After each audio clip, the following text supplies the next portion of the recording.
So Chris Cuomo has been making the rounds talking about COVID-19. Now, he was one of the people that was shaming people for doing their own research or taking ivermectin, even though the doctor had prescribed it. He went on Patrick Bet-David's podcast recently, and he's a regular there now, talking about how he's now on a regimen of ivermectin, the drug he once shamed you for taking back in 2021 because his sponsors and Pfizer told him to.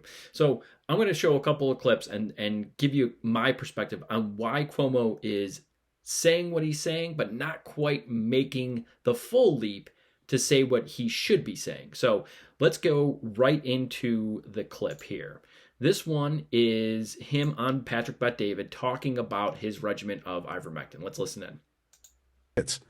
I am taking a, what do they call it? Like a regular dose, whatever. They're trying to build up of ivermectin.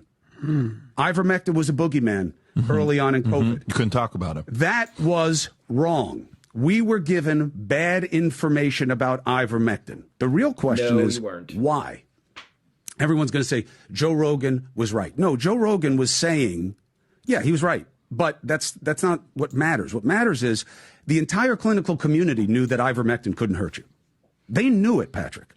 I know they knew it. How do I know? Because now I'm doing nothing but talking to these clinicians who at the time were overwhelmed by COVID and they weren't saying anything. Not that they were hiding anything, but it's cheap.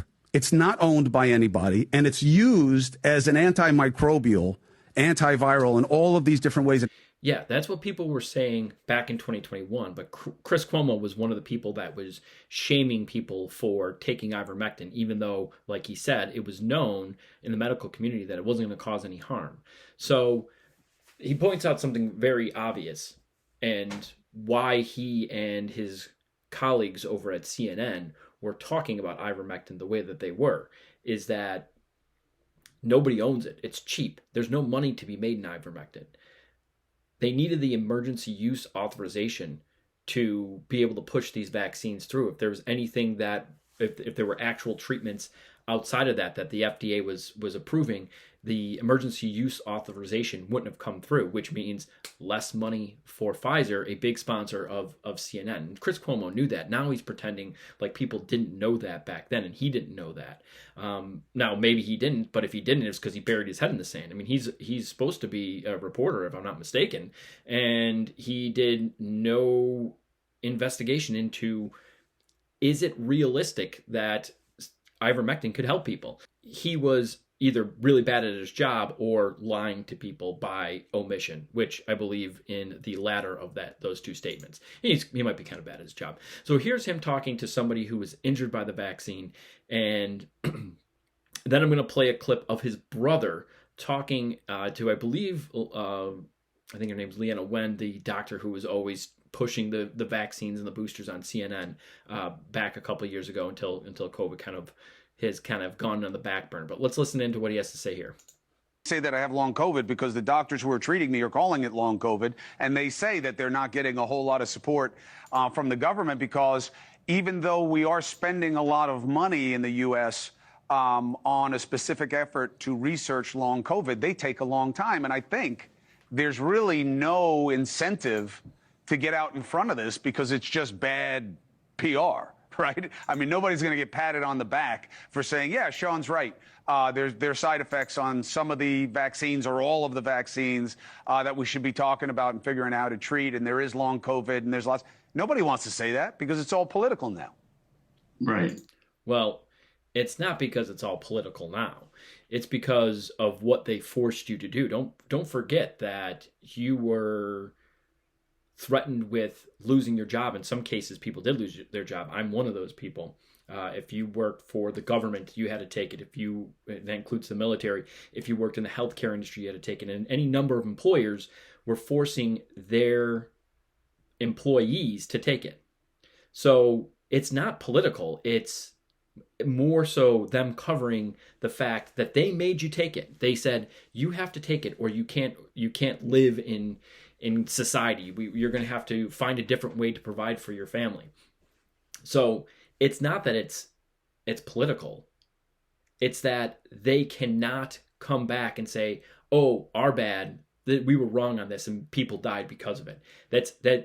That is beyond just, hey, we raised the taxes and, we weren't able to make the economy go the way that we wanted to. No, you forced people to take injections and those people died. You can't come back from that. So it's more than just political at this point.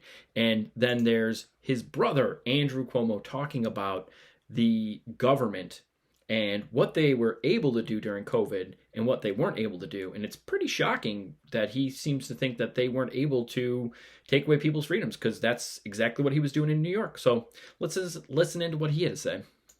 When you have people who just don't listen, because government had no capacity to enforce any of this. No capacity. They were threatening people, taking people's business license away. They were throwing people in jail.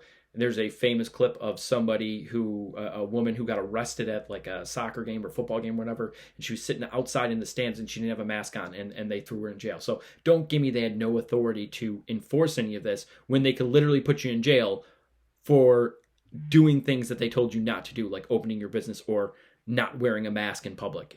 It's ridiculous. The rewriting of history is insane. People like this think that people like me and you are going to forget exactly what they did. Wear a mask. And people wore masks in New York. But if they said, I'm not wearing a mask, there was nothing I could do about it. Wrong. You threw people in jail. You must close your private business. I won't.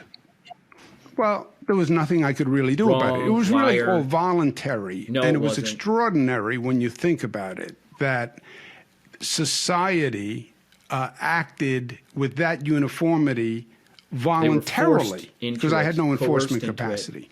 So you have this guy. I'm done listening to this guy. This guy's a liar, an absolute liar. And this is why I think specifically Andrew Cuomo, because Chris Cuomo had no authority in terms of enforcement of these policies. He was just an anchor on CNN. But his brother, however, he was the governor of New York, if you remember, before he got booted for something like sexual harassment or whatever it was.